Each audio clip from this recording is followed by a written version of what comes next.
Selamat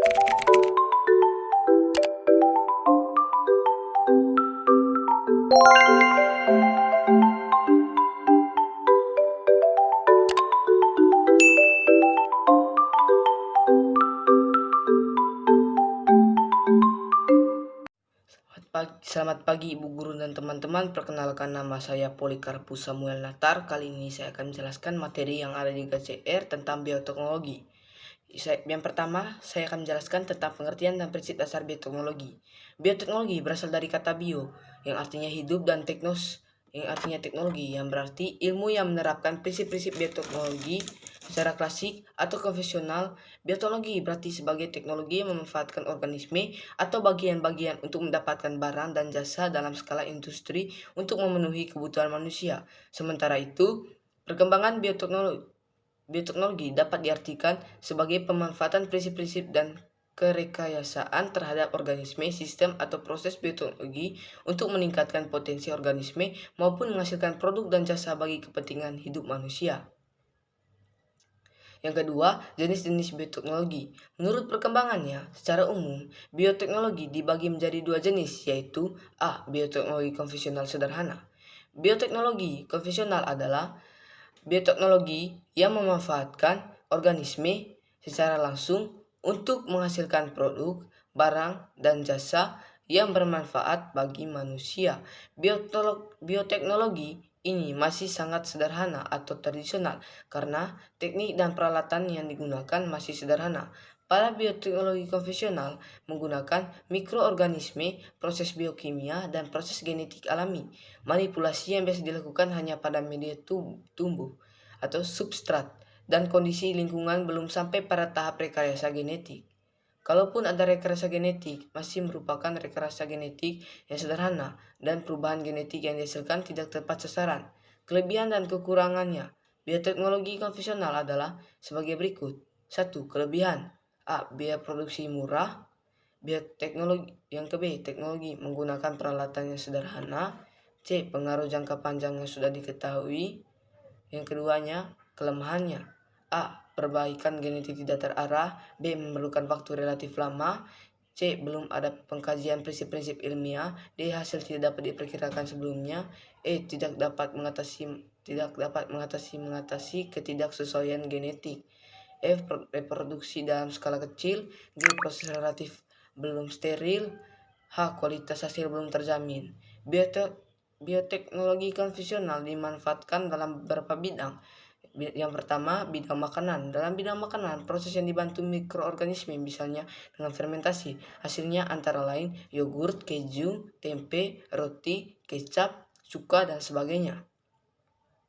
Yang pertama yaitu yogurt. Yogurt merupakan hasil fermentasi susu yang menggunakan bakteri Streptococcus thermophilus atau Lactobacillus bulgaricus. Bakteri ini akan mengubah laktosa pada susu menjadi asam laktat. Efek lain dari proses fermentasi adalah pecahnya protein pada susu yang menyebabkan susu menjadi kental. Hasil akhirnya susu akan terasa asam dan kental. Proses penguraian ini disebut fermentasi asam laktat dan hasil akhirnya dinamakan.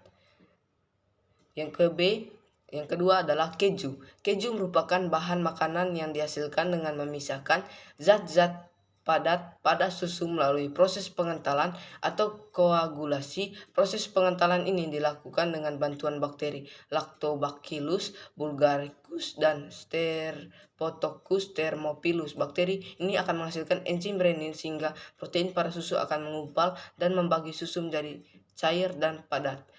Selanjutnya, enzim renin akan mengubah gula laktosa dalam susu menjadi asam dan protein yang ada pada dadi. Dadi inilah yang akan diproses lebih lanjut melalui proses pematangan dan pengemasan sehingga terbentuk olahan makanan yang dikenal dengan keju. Yang ketiga, roti.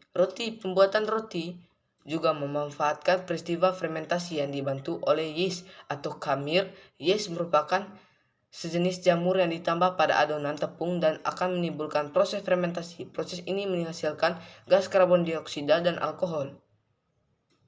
Gas karbon dioksida berperan dalam mengembangkan roti, sedangkan alkohol akan mempengaruhi aroma dan memberi rasa pada roti. Adonan akan tampak lebih mengembang dan membesar pada saat adonan dimasukkan ke oven karena gas akan mengembang pada suhu tinggi. Yang kedua, kecap. Kecap merupakan salah satu produk hasil bioteknologi yang terbuat dari kacang kedelai.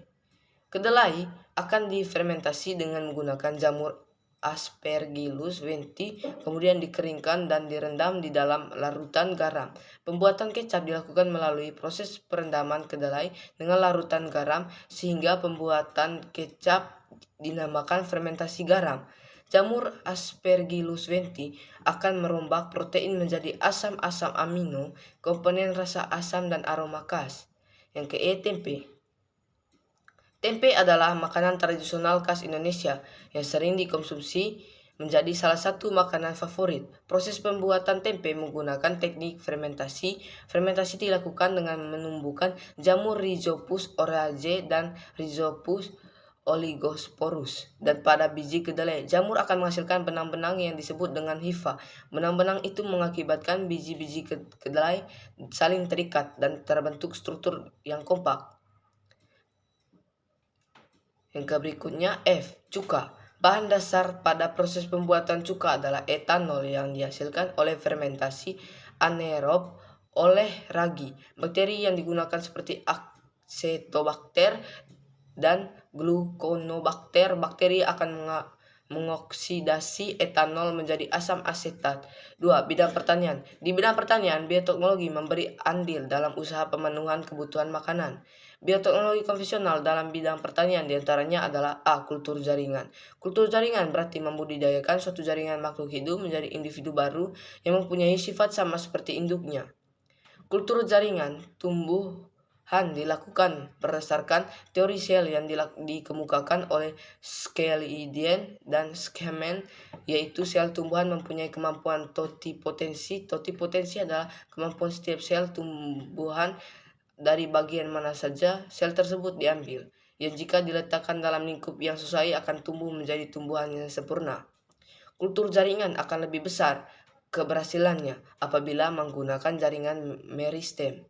Yang ke B, pemberantasan atau persilangan merupakan perkawinan antara dua individu tanaman yang sejenis tetapi berbeda varietas. Pembastaran merupakan cara yang sederhana, murah, dan paling mudah untuk menghasilkan tanaman pangan varietas unggul. Contohnya, padi varietas yang memiliki produksi gabah tinggi dan tidak cepat rebah dikawinkan dengan padi varietas Y yang memiliki sifat tahan hama dan umur panen pendek. Dari perkawinan ini dapat dihasilkan padi varietas baru yang memiliki sifat perpaduan dari keduanya, yaitu produksi gabah tinggi, tahan hama, tidak cepat rebah, dan umur panen pendek.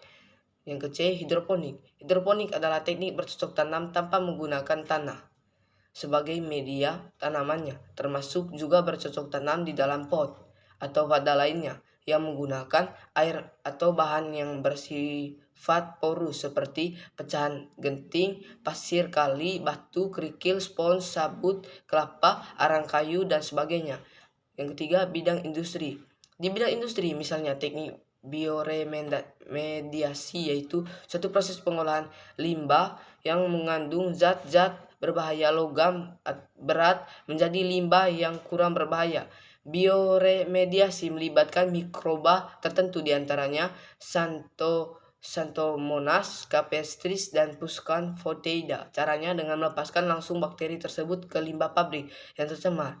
Yang keempat, bidang pengobatan. Di bidang pengobatan, misalnya antibiotik, penisilin yang digunakan untuk pengobatan diisolasi dari bakteri dan jamur, dan vaksin yang merupakan mikroorganisme dan toksinnya telah dimatikan untuk bermanfaat untuk meningkatkan imunitas.